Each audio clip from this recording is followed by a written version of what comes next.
मेरा नाम करिश्मा है। मेरी उम्र 30 साल है। मेरी शादी को 15 साल हो चुके हैं और मैं दिखने में बहुत गोरी हूँ। मेरे बाल कमर तक लंबे हैं। मैं सड़क किनारे एक होटल चलाती हूँ, जहाँ रोज सड़क पर से गुजरने वाले ड्राइवर खाना खाने और चाय पीने मेरे होटल में आते हैं। मेरे हाथ का घर जैसा खाना सभी ड्राइवरों को बहुत पसंद आता है और ड्राइवर लोग उस खाने की तारीफ करते नहीं थकते। आज जो कहानी मैं आपको सुना रही हूँ, वो उस समय की है जब बारिश का मौसम था। मेरे होटल पर एक ट्रक ड्राइवर आया। बाहर बहुत तेज बारिश हो रही थी, इस वजह से उसे गाड़ी चलाने में मुश्किल हो रही थी। उसने मुझसे कहा, क्या मुझे रात रुकने के लिए एक कमरा मिल सकता है? मेरे पास 2 ही कमरे थे, उनमें से एक पहले से किराए पर दिया हुआ था। वह ड्राइवर बहुत विनती करने लगा, इसलिए मैंने उसे अपनी रूम रात भर रुकने के लिए दे दी। मेरी शादी को 15 साल हो चुके थे, लेकिन अभी तक मेरा कोई बच्चा नहीं था। मेरा पति नीलेश बहुत शांत स्वभाव का था, लेकिन वह बहुत मेहनती था। हम दोनों मिलकर अपने होटल को संभालते थे। सुबह से रात तक हम दोनों ही वहाँ काम करते थे। हमारे पास वैसे तो ज्यादा पैसे नहीं थे और हमारी कमाई भी होटल से ज्यादा नहीं हो पाती थी, लेकिन फिर भी हमें भरोसा था कि एक दिन खूब पैसे आएंगे। अगर हमारे पास पहले से पैसे होते तो हम एक बड़ा होटल खोल चुके होते। ज्यादातर ड्राइवर चाय पीने के लिए ही रुकते थे और खाना में मैं रोटी, बट्टी, चोखा और चटनी और बनाती थी। यह मेरा मेन्यू था। लेकिन पंजाबी ड्राइवरों को पंजाबी खाना बहुत पसंद आता था। मुझे पंजाबी और चाइनीज खाना बनाना भी आता था, लेकिन मेरा पति चाहता था कि हमारा होटल सिर्फ बिहार और यूपी का ही खाना परोसे। कभी कभी ऐसा भी होता कि एक भी ग्राहक खाना खाने नहीं आता था। ऐसे में मेरे पति पास के एक छोटे तालाब में मछली पकड़ने चले जाते थे। वह अपने दोस्तों के साथ मछलियां पकड़ते और उन्हें बेचने के लिए मार्केट में ले जाते थे। जब मेरे पति घर पर नहीं होते थे, तो होटल का सारा काम मुझे ही संभालना पड़ता था। ऐसे में कुछ ग्राहक सिर्फ मुझे देखने के लिए होटल आते थे। उन्हें चाय तक पीना पसंद नहीं होता था, लेकिन मुझसे बातें करने के लिए आते थे। होटल के पीछे से एक हाईवे निकलता था, जहां से ट्रक और गाड़ियां गुजरती थी। इससे मेरे ग्राहक कम होने लगे थे। जो होटल और लॉज को जानते थे, वही लोग यहाँ आते थे। नए ड्राइवरों को होटल के बारे में पता ही नहीं चलता था। मेरे ग्राहक दिन ब दिन कम होते जा रहे थे। मेरा धंधा जैसे बंद होने की कगार पर था। घर में पैसों की कमी महसूस होने लगी थी। मछली पकड़ने से भी ज्यादा पैसे नहीं आ पाते थे। इसलिए मेरे पति शहर में मिस्त्री का काम करने चले गए। वहाँ मिस्त्री के काम के अच्छे पैसे मिलते थे और मेरे पति वही करने लगे। मेरे पति मुझसे कह रहे थे कि अब होटल बंद कर देना चाहिए, लेकिन मैं उनसे कहती थी कि नहीं, मैं घर में बैठकर क्या करूंगी। इसलिए मैंने होटल वैसे ही चालू रखा। अब मेरे पति मेरे पास 8-10 दिन तक नहीं आते थे। पति के दूर होने से उनकी कमी मुझे बहुत महसूस होती थी। हम एक दूसरे से बात भी नहीं कर पाते थे। पति की याद में मैं खो जाती थी। कभी सोचती थी कि वह पहले कितने अच्छे दिखते थे, लेकिन अब वैसे नहीं रहे। वह थोड़ा नशा भी करने लगे थे। पहले वह इतने खुशमिजाज थे कि उनकी हंसी देखकर मुझे भी अच्छा लगता था। उनके पास मोबाइल नहीं था, इसलिए जब वह काम पर चले जाते थे, तो यह पता नहीं चलता था कि वह गाँव कब आएंगे। हम दोनों बात भी नहीं कर पाते थे। पति की यादों में मैं अक्सर डूब जाती थी।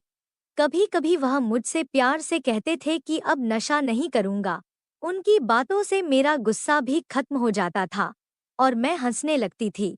मेरी कोई औलाद नहीं थी, जिससे मैं बहुत दुखी रहती थी और मेरे पति को भी औलाद की चाह थी। पति मुझे कहते थे कि मैं तुम्हें सुख नहीं दे पाया और मैं उन्हें समझाने की कोशिश करती थी कि सब ठीक हो जाएगा।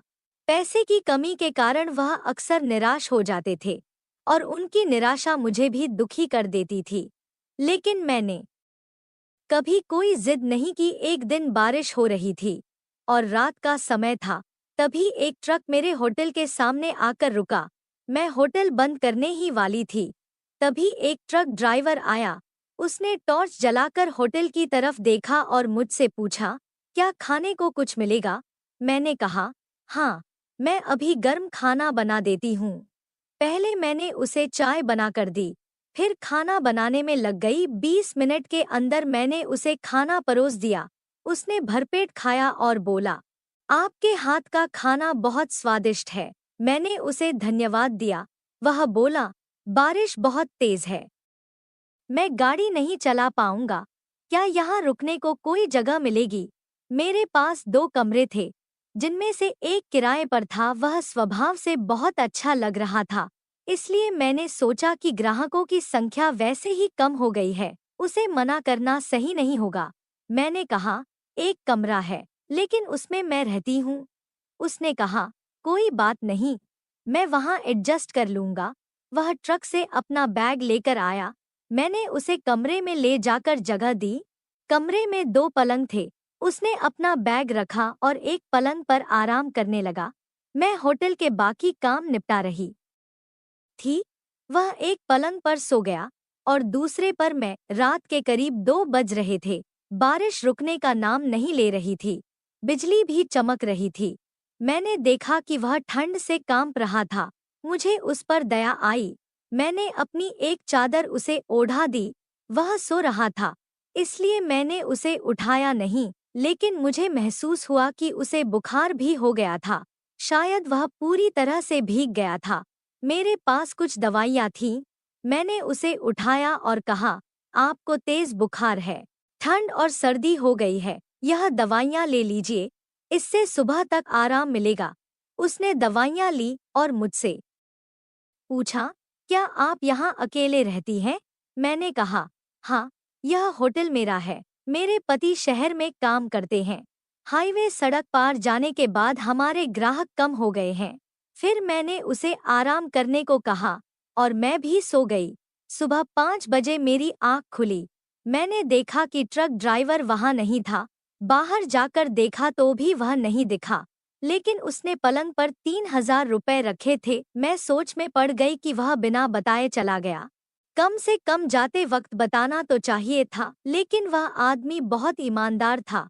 उसने पैसे भी छोड़ कर गए थे, वरना कोई और होता तो शायद पैसे भी न छोड़ता। उसकी ईमानदारी मुझे बहुत पसंद आई।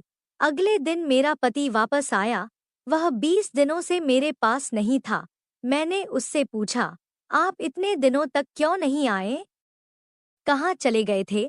वह कहने लगा, मैं चेन्नई में काम करने गया था। वहाँ एक कंस्ट्रक्शन साइट पर काम चल रहा था और वापसी में बारिश बहुत तेज थी, जिससे कोई वाहन नहीं मिल रहा था। लेकिन अब सब ठीक है। मेरा पति 20 दिनों बाद घर लौटा था और इस बार उसने कोई नशा भी नहीं किया था। उसने मुझसे कहा, देखो करिश्मा, मैंने तुमसे कहा था कि अब मैं नशा नहीं करूँगा। इस बार मैंने मेहनत की, नशा करने का वक्त ही नहीं मिला। उसकी यह बात सुनकर मुझे बहुत अच्छा लगा। 1 महीने बाद वही ट्रक ड्राइवर फिर मेरे होटल पर आया। मैंने उसे देखते ही पहचान लिया। वह मुस्कुराते हुए बोला, जल्दी खाना बनाइए, आपके हाथ का खाना पिछले बार खाया था, उसकी याद अब तक ताजा है। मुझे उससे पहले कुछ और कहना ठीक नहीं लगा, इसलिए मैंने पहले खाना बना दिया। जब वह खाना खा रहा था, तब मैंने उससे कहा, आप पिछली बार आए थे, बारिश हो रही थी, आपको ठंड लग रही थी और बुखार भी था। मैंने आपको दवाइयाँ दी थीं, लेकिन आप सुबह उठकर बिना बताए चले गए। वह बोला, बारिश की वजह से रास्ते खराब थे और मुझे गाड़ी से सामान उतारने का ऑर्डर मिला था। अगर सामान समय पर नहीं उतारा तो मुझ पर जुर्माना लग जाता। आपको सुबह उठाने का मन नहीं हुआ, इसलिए मैंने बिल वहीं रख दिया और निकल गया। मैंने उससे कहा, आप वाकई बहुत ईमानदार हैं। उसने बताया, मैं पंजाब का रहने वाला हूँ। मेरी 2 गाड़ियाँ हैं, एक गाड़ी मेरा छोटा भाई चलाता है और दूसरी मैं।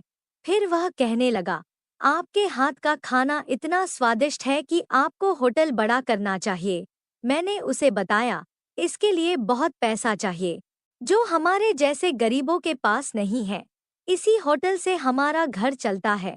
उसने जाते समय भी 3,000 रुपए देकर कहा, मुझे बिल का हिसाब नहीं चाहिए, आप अगले बार अच्छी सर्विस दीजिए। मैंने कहा, आपको सिर्फ 32,325 रुपए देने थे, लेकिन वह हंसते हुए बोला, रहने दीजिए, बस अगली बार और अच्छा खाना खिलाइए। उसका बात करने का तरीका बहुत मीठा था और उसकी ईमानदारी ने मेरे दिल में जगह बना ली थी। ऐसा लगा जैसे वह कोई अपना ही हो। वह चला गया और तभी मेरा पति वापस आ गया। मैंने अपने पति को उस ड्राइवर के बारे में सारी बात बताई और यह भी बताया कि उसने पिछले महीने 3,000 रुपए भी दिए थे और अब भी उसने खुशी खुशी 3,000 रुपए देकर गया। मेरा पति भी हंसने लगा और कहने लगा, करिश्मा, तुम्हारे हाथ में वैसी ही जादू है, इसलिए ये ट्रक ड्राइवर तुम्हारे खाने से बहुत खुश हो जाते हैं। उस ट्रक ड्राइवर ने मुझसे कहा था कि अब 5 दिनों में ट्रक खाली होगा और फिर इसी रास्ते से लौटते समय भाड़ा मिलेगा, तब मैं वापस आऊंगा। मैंने अपने पति को बताया कि वह 5 दिनों में वापस आने वाला है। मैं और मेरा पति अपने अपने काम में लग गए, लेकिन जैसा उसने कहा था, वह 5 दिनों बाद वापस आ गया। मेरा पति भी उस समय होटल में ही था। मैंने उसे देखकर तुरंत अपने पति को आवाज दी, ए जी, सुनिए, वो ट्रक ड्राइवर वापस आ गया है। मेरा पति किचन में काम कर रहा था। मैंने उसे बैठने के लिए टेबल लगाई, उसने खाने का ऑर्डर दिया और मेरा पति किचन से बाहर आया, लेकिन उसे देखकर वह थोड़ी देर तक वहीं खड़ा रह गया, जैसे कि उसे किसी सोच में डाल दिया हो। मैंने अपने पति से पूछा, क्या हुआ जी? आप उसे देखकर ऐसे क्यों रह गए? वह ट्रक ड्राइवर तुरंत उठकर चला गया। तब मेरे पति ने कहा, तुम्हें पता नहीं वह आदमी कौन है? वह कोई आम आदमी नहीं है। मैंने अपने पति से पूछा, आखिर क्या हुआ? आप मुझे साफ साफ बताइए। तब उसने कहा, मैं पहले ट्रक ड्राइवर के रूप में काम करता था। यह भी उसी ट्रक में मेरे साथ हेल्पर के तौर पर काम करता था। लेकिन एक बार जब हम पेट्रोल पंप पर सो रहे थे, ट्रक चोरी हो गया और इसने मुझ पर आरोप लगाया कि मैंने माल के साथ ट्रक चोरी किया है। मैंने कोई गलती नहीं की थी, लेकिन मालिक ने मुझ पर विश्वास नहीं किया। मुझे 1 महीने के लिए जेल में डाल दिया और मुझसे 5 लाख रुपए भी वसूल किए। उसी घटना की वजह से आज मैं कर्ज में हूँ और होटल चला रहा हूँ। मुझे अपने पति का दुख समझ में आया। मैं गहरे विचारों में डूब गई, लेकिन वह ट्रक ड्राइवर वापस होटल आया और मेरे पति से कहा, दोस्त, जो भी हुआ उसे एक सपना मानकर भूल जाओ। आज मैं अच्छी कमाई कर रहा हूँ। तुम्हारे मन को लगा होगा कि मैंने मालिक से तुम्हारे बारे में कुछ कहा होगा, लेकिन मैंने ऐसा कुछ नहीं किया। मुझे पता था कि यह होटल तुम्हारा है और तुम मुझसे मदद नहीं लोगे, इसलिए मैंने इस तरीके से तुम्हारी मदद करने का सोचा। वह मेरे पति के सामने मुझसे कहने लगा, भाभी, आप ही इन्हें समझाइए। लेकिन उसकी बातें सुनने के बाद मैंने भी उससे कुछ कहने की जरूरत नहीं समझी। वह चला गया और जब उसने होटल छोड़ा तो उसने 5 लाख रुपए देकर कहा, जो हुआ उसे भूल जाओ। 2 महीने बाद हमें पता चला कि मैं गर्भवती हूँ। मैं और मेरा पति बहुत खुश हुए। हमने सारी पुरानी बातें भुला दी। दोस्तों, इस कहानी को सुनाने का उद्देश्य किसी का दिल दुखाना या किसी अनैतिक गतिविधियों को बढ़ावा देना बिल्कुल नहीं है। बस आप सबको जागरूक और सचेत करना है। अगर आपको मेरी कहानी पसंद आई हो तो वीडियो को लाइक, चैनल को सब्सक्राइब करने के साथ इस वीडियो को ज़्यादा से ज़्यादा लोगों को शेयर करें। मिलते हैं फिर ऐसी ही कहानी के साथ। मेरा नाम शुभम है और मैं 20 साल का हो गया हूँ। दिखने में बहुत सुंदर हूँ। मेरी लंबाई 5.5 फुट है, रंग गोरा है, शरीर भी ठीक ठाक है। मैं जब अपने ननिहाल गया था तो मामी मुझे अपने खेत में लेकर गई। वहां पहुंचने पर मैं भूल गया कि वो मेरी मामी है। मामी भी बहुत सुंदर है और उनकी उम्र लगभग 27 साल है, मतलब वो मुझसे उम्र में ज्यादा बड़ी नहीं है। उनकी लंबाई मुझसे ज्यादा है और शरीर भी ज्यादा सधा हुआ है। उनका स्वभाव बहुत अच्छा है। मैंने उनसे कई बार अलग अलग बातें की, लेकिन वो कभी नाराज नहीं हुई। इसलिए मैंने मीठी मीठी बातों से उन्हें तैयार कर लिया और नज़दीकी बढ़ गई। इसके बाद मैं उन्हें खेत में घुमाने ले जाने लगा। इस साल मैंने 12वीं पास की थी और एक प्राइवेट कॉलेज में बीए का फॉर्म भरा था, इसलिए कॉलेज जाना नहीं पड़ता था। मैं नानी को उनके घर छोड़ने आया था, क्योंकि वो अकेले आई थी। नानी ने कहा था कि वो अकेली चली जाएंगी, लेकिन मम्मी ने मुझे अकेले जाने नहीं दिया और मेरे साथ भेजा। मैं और नानी शाम को घर पहुंचे और घर पहुंचने पर केवल मामी ही घर में थी। मैंने घर में प्रवेश किया और मामी ने नानी के पैर छुए। मामी उस वक्त खुले बालों और हल्की साड़ी में बेहद आकर्षक लग रही थी। इसके बाद नानी ने मामा और नाना के बारे में पूछा, तो मामी ने बताया कि ससुर बाहर गए हैं और हफ्ते भर में लौटेंगे। फिर मामी ने हमारे लिए चाय बनाई। उसी समय नाना भी आ गए। नाना के आने पर मामी ने सिर पर पल्लू ले लिया। मैं थोड़ी देर नाना के साथ बैठकर बातें करता रहा। उन्होंने मम्मी, पापा और खेती के बारे में पूछा। शाम होने पर मामी खाना बनाने की तैयारी करने लगी। नाना पत्ते खेलने बाहर चले गए और नानी आंगन में पड़ोसन से बात कर रही थी। मैं हॉल में बैठा मामी के ख्यालों में खोया हुआ था। मैंने सोचा कि रसोई में जाकर मामी से बात करूं, लेकिन चूंकि मैं नया आया था, इसलिए झिझक हो रही थी। मामा की शादी के बाद यह मेरा ननिहाल का दूसरा दौरा था। पिछली बार मामी अपने मायके चली गई थी। इतने में मामी की आवाज आई, शुभम, तुम यहाँ हो या बाहर गए? मैंने तुरंत जवाब दिया, नहीं मामी, मैं यहीं हूँ। मामी मुस्कुराकर बोली, तो फिर रसोई में आओ ना, तुम्हारे साथ मेरा भी समय अच्छा जाएगा। मामी के इतना कहते ही मैं झट से रसोई में पहुंच गया। मामी बाल बांधकर सब्जी बना रही थी। मैंने अंदर पहुंचते ही देखा कि मामी हल्के पसीने से चेहरा पोंछ रही थी। मैंने मजाक में कहा, सच कहूँ मामी, शायद आपको पता न हो, लेकिन आप कितनी सुंदर लगती हैं। मामी हंसकर बोली, अरे शुभम, मुझे पता है, इस गांव में मुझ जैसा सुंदर कोई नहीं है। और सुनो, अगर आज मेरे हाथ का खाना खाया तो उंगलियां चाटते रह जाओगे। फिर हम सबने खाना खाया। रात को मैं अपने कमरे में जाकर सो गया। सुबह मैं सबसे देर से उठा। नाना खेत पर जा चुके थे। नानी हमेशा की तरह पड़ोस में चली गई थी और मामी घर में झाड़ू लगा रही थी। मामी ने मुझे उठते ही कहा, शुभम, तुम बहुत सोते हो, जल्दी से मुंह धो लो, मैं तुम्हारे लिए चाय लाती हूँ। मैंने मुंह धोकर आकर देखा तो मामी चाय और नाश्ता लेकर आई थी। मैंने मामी से कहा, क्या जरूरत थी, मैं खुद ले लेता, घर में तो मुझे खुद ही सब करना पड़ता है। मामी मेरे पास बैठकर हंसते हुए पूछने लगी, क्या शुभम, रात को इतनी देर तक किससे बात कर रहे थे? तभी तो इतनी देर से उठे हो। मैंने कहा, मामी, तुम भी ना सुबह सुबह शुरू हो जाती हो। मामी हंसकर बोली, सच सच बताओ, झूठ मत बोलना, कौन है वो? उसकी तस्वीर तो दिखाओ, क्या वो मुझसे ज्यादा सुंदर है? मैं भी देखूं। मैंने मामी से शपथ लेकर कहा, मामी, सच में, तुम्हारी कसम, ऐसा कुछ भी नहीं है। तब मामी हैरानी से बोली, मतलब तुमने अब तक किसी को सेट भी नहीं किया? मैं सिर हिला रहा था और मामी मेरी तरफ देखकर हंस रही थी। मामी ने हंसते हुए कहा, तो फिर मामी के बारे में क्या ख्याल है? मामी के मुंह से ऐसा सुनकर मेरी सांस रुक गई, लेकिन अगले ही पल वो जोर जोर से हंसने लगी और बोली, शुभम, तुम बहुत अच्छे लगते हो, मैं तो बस मजाक कर रही थी।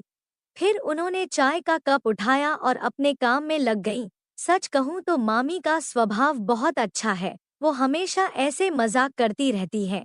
इसलिए मैंने भी तय किया कि जब इतनी प्यारी मामी मिली है, तो थोड़ा मजाक मैं भी करूं। खाना खाने के बाद मैं मामी के कमरे में गया। मामी ने अभी अभी अपने बाल धोए थे और उन्हें सुखाने की कोशिश कर रही थी। जैसे ही मैं कमरे में दाखिल हुआ, मामी बोली, अरे शुभम, अच्छा हुआ तुम आ गए, मैं तुम्हें बुलाने ही वाली थी। सुबह से मेरी पीठ में बहुत दर्द हो रहा है, क्या तुम थोड़ा बाम लगाकर मालिश कर दोगे? मैंने तुरंत कहा, अरे मामी, ये बात सुबह ही कहनी चाहिए थी, मैं पहले ही बाम लगा देता। तुम्हें बेवजह दर्द सहना पड़ा। फिर मैंने मामी की पीठ पर बाम लगाकर मसाज करना शुरू किया। मामी ने कहा, अब थोड़ा आराम लग रहा है। सुबह से तो दर्द के मारे बुरा हाल था। इसके बाद 3-4 दिन ऐसे ही मस्ती में बीते और मैं मामी के साथ ज्यादा समय बिताने लगा। मामी मुझे अब एक क्यूट दोस्त की तरह लगने लगी थी। मैंने घर पर फोन करके बताया कि मैं कुछ दिन यहीं रुकने वाला हूँ। दरअसल मैं सिर्फ एक दिन के लिए आया था, लेकिन मामी के साथ समय बिताने के लिए मैंने रुकने का मन बना लिया। एक शाम टाइम पास के लिए हम लूडो खेल रहे थे। मामी जीतने वाली थी। तब मामी हंसकर बोली, शुभम, तुम अभी भी लूडो में कच्चे हो। तुम्हारे मामा भी आज तक मुझे नहीं हरा सके। मैंने तुरंत जवाब दिया, अरे खेल अभी खत्म नहीं हुआ है, तुम अब भी हार सकती हो।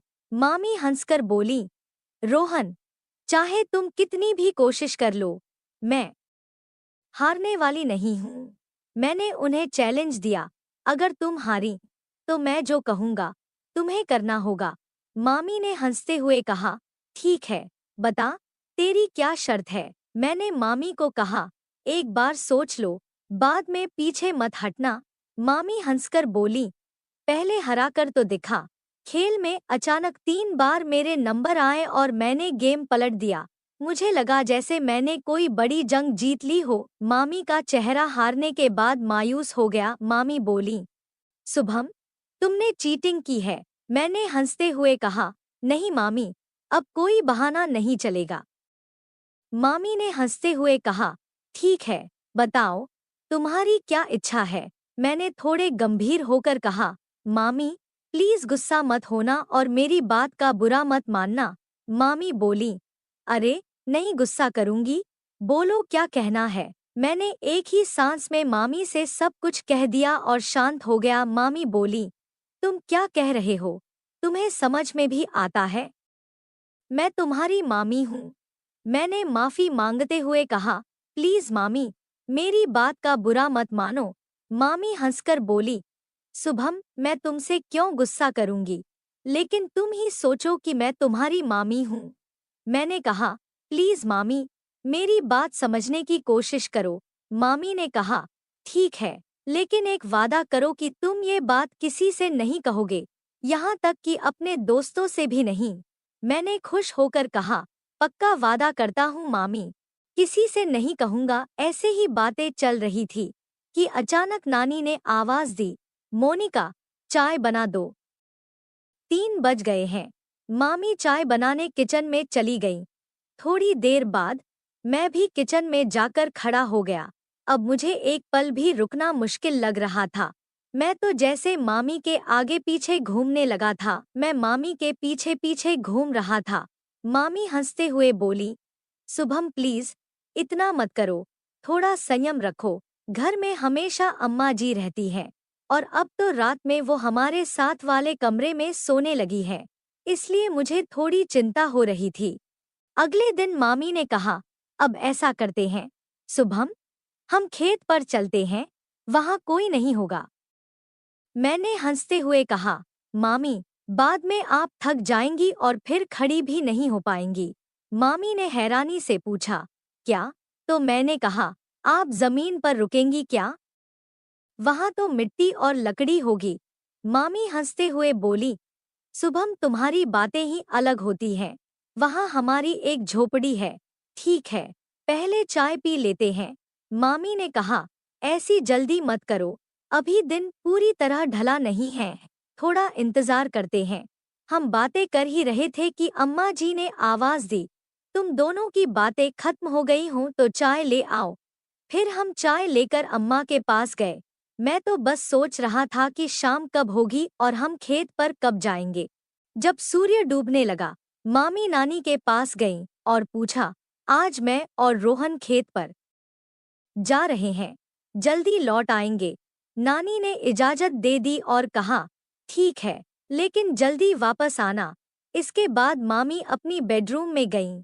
एक तेल की बोतल और सेफ्टी रख ली।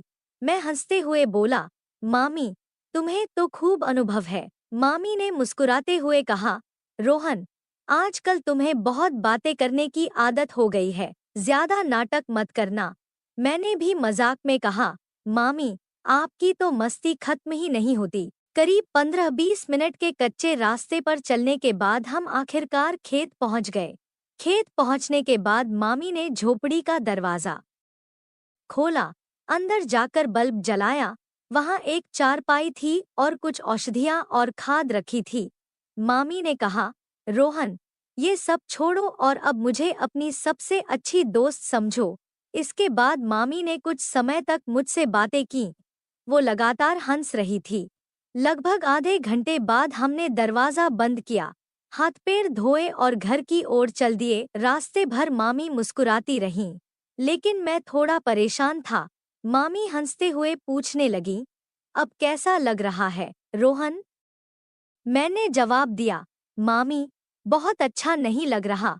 मामी ने कहा, खालीपन लग रहा होगा, लेकिन चिंता मत करो, शाम तक नॉर्मल हो जाओगे। फिर हम घर पहुंचकर खाना खाया और मैं सो गया। अगली सुबह मामी चाय लेकर आईं। मैंने उन्हें थैंक यू कहा। मामी हंसते हुए बोली, कल का धन्यवाद आज कर रहे हो। मैंने मामी से कहा, मामी, शायद कुछ गलत हुआ, ऐसा नहीं करना चाहिए था, क्योंकि आप मेरी मामी हैं। मामी ने हंसते हुए कहा, अब तुम्हें गलत लग रहा है, पर इसे याद रखना, चिंता मत करो। दोस्तों, इस कहानी को सुनाने का उद्देश्य किसी का दिल दुखाना या किसी अनैतिक गतिविधियों को बढ़ावा देना बिल्कुल नहीं है। बस आप सबको जागरूक और सचेत करना है। अगर आपको मेरी कहानी पसंद आई हो तो वीडियो को लाइक, चैनल को सब्सक्राइब करने के साथ इस वीडियो को ज़्यादा से ज़्यादा लोगों को शेयर